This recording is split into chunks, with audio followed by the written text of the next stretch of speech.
Why? First of all, his backstory is so confusing and his memory is so unreliable that even Wade Wilson isn't sure what's really going on. He's not even 100% sure his name is Wade Wilson at this point. Deadpool often operates solo, but he's also been known to lie about his affiliations whenever it's convenient. And he's linked himself to the X-Men whenever it was convenient for him. So basically, if you thought Deadpool was a mutant, I get it. But that's not the case. Some heroes are born with incredible superpowers, some end up with them as the result of an accident, and some get them after withstanding horrible procedures few could withstand. Guess which of those methods Lucky Deadpool went through? He became a test subject under the umbrella of the Weapon X program, an experiment which also has connections to Wolverine, who is, unlike Deadpool, an actual mutant. Deadpool received his healing factor straight from Wolverine himself, which is why we've seen him survive so many unfortunate accidents and occasionally self-inflicted injuries. Deadpool didn't survive the Weapon X program because he's a mutant. He received an ability from a mutant and, graduated from the program? In the world of Marvel Comics, mutants are a distinct species evolved from regular, boring old humans without any cool superpowers. They have the presence of an X gene, and their powers generally emerge during puberty, although some display theirs earlier. A mutated human is something else entirely. Peter Parker being bit by a radioactive spider caused his DNA to mutate, giving him superpowers but not making him a mutant. He may have passed for one during the House of M storyline, but let's say it didn't go over well when it came out that he was just a mutated human and not an actual mutant. So to wrap this up, yes, Deadpool hangs around with tons of mutants. He joins or pretends to join teams of mutants, and he got his healing abilities from the mutant Wolverine.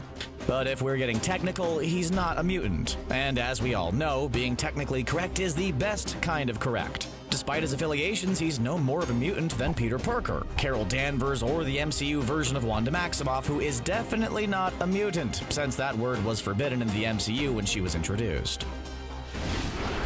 Okay, we all know that Deadpool is able to walk away from ridiculously over-the-top injuries because of his incredible healing factor. If you're a comic book fan, then you probably know superpowers can be portrayed inconsistently from year to year, author to author, etc., etc. So it's kinda hard to compare how well Deadpool heals versus how much Wolverine can shrug off. But from what we've seen, it seems as though Deadpool's upper echelon of healing power is superior to that of Wolverine. And that's really saying something. His healing ability also has an impact on how his body ages. Obviously, it's hard to see the impact of time on characters in the world of a comic book, but we've seen a version of his hero from an alternate distant future.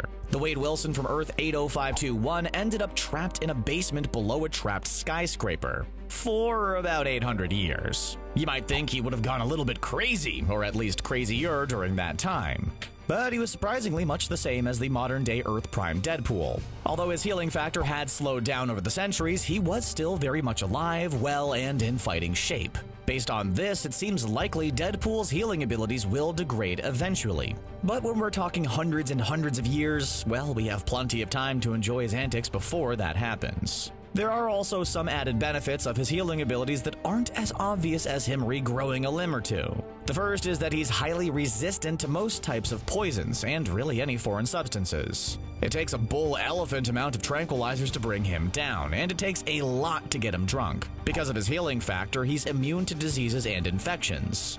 Except for his cancer, which was kind of grandfathered in, but I'll talk about that a little bit later. He fares well in extreme temperatures, and not only can he heal from damage, but he's also a lot harder to hurt than the average human. Because his bones and tissues have been impacted by his ability, he's incredibly durable to both injuries and extreme temperatures.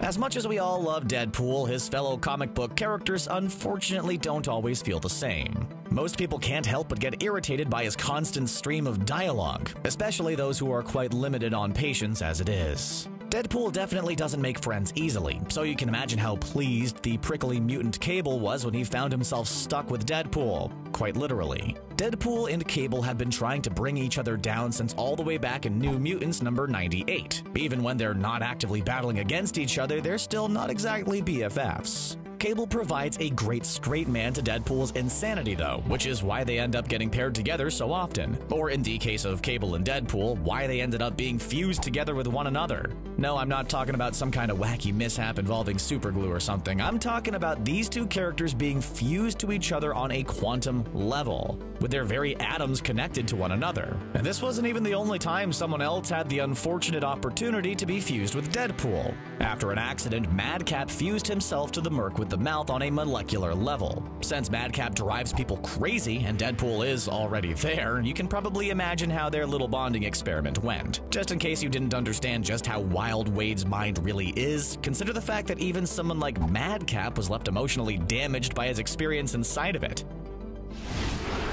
There are lots of awesome things about Deadpool. He's an amazing fighter, he was once in a love triangle with Death and the Mad Titan Thanos, and he can survive just about anything life can throw at him. But the reason most of us love Deadpool so much is because of his personality. What some fans don't realize is that the Deadpool we know and love exists in no small part because of his participation of the Weapon X program, and the resulting healing factor. Just like his body is constantly healing, so is his brain, which has the definite impact on his mental state. It contributes to his unpredictable nature, which can either be a major bonus or a definite detraction. Deadpool often makes decisions quickly, and this isn't always a good thing. He's prone to random, unpredictable fits of aggressive behavior because of his healing ability's impact on his brain. Now, we've certainly seen signs that Wade Wilson wasn't the most emotionally stable, level-headed guy before he joined the Weapon X program. I'm not blaming his personality entirely on the Weapon X program, but it definitely didn't help. In fact, it seems as though it exaggerated certain aspects of his personality and demeanor, which makes sense considering it also kicked up his body's other abilities. Sometimes this isn't a bad thing, like when he came face to face with the Taskmaster.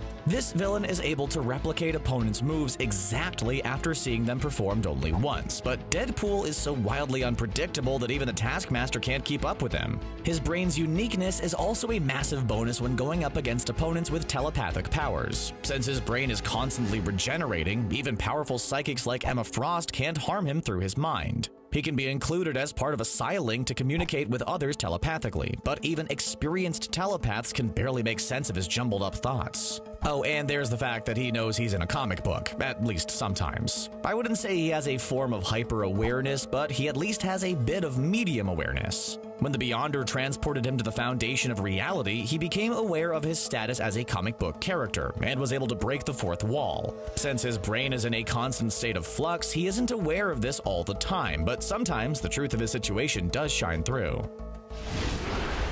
Although there are many differences between the movie version of Deadpool and the one from the comic books, one part of his origin story you just can't get around is the fact that he has cancer. More specifically, he has a really aggressive, terrible form of cancer that he has zero chance of beating with traditional modern medicine. It's the reason he broke up with his awesome girlfriend Vanessa and agreed to take part in the Weapon X program in the first place. It was his only chance at survival, and in a way it worked since he's still very much alive. But in terms of curing his cancer, it was surprisingly a failure. Yeah, Deadpool still has cancer, even after all he went through with the Weapon X program. But the weird thing is that this is actually a good thing. Don't get me wrong, in 99.99% of all cases, cancer is definitely bad news. But in this fictional scenario, it's actually keeping him alive. As strange as that sounds. In this case, cancer actually saved a life. The Weapon X program, for all its faults, did try to cure Deadpool's cancer, so his treatment plan was mapped out around his existing disease and custom-tailored to try to defeat it.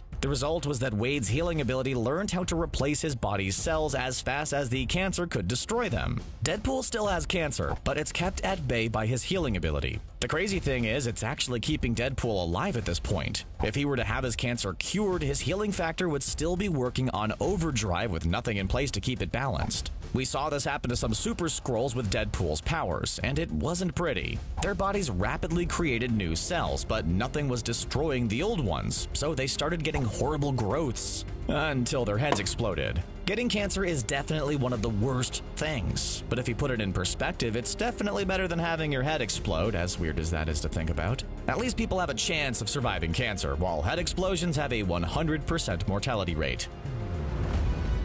What do you think is Deadpool's handiest ability? Besides his boundless optimism, of course. Let us know which of his traits you find the most impressive in the comments section down below.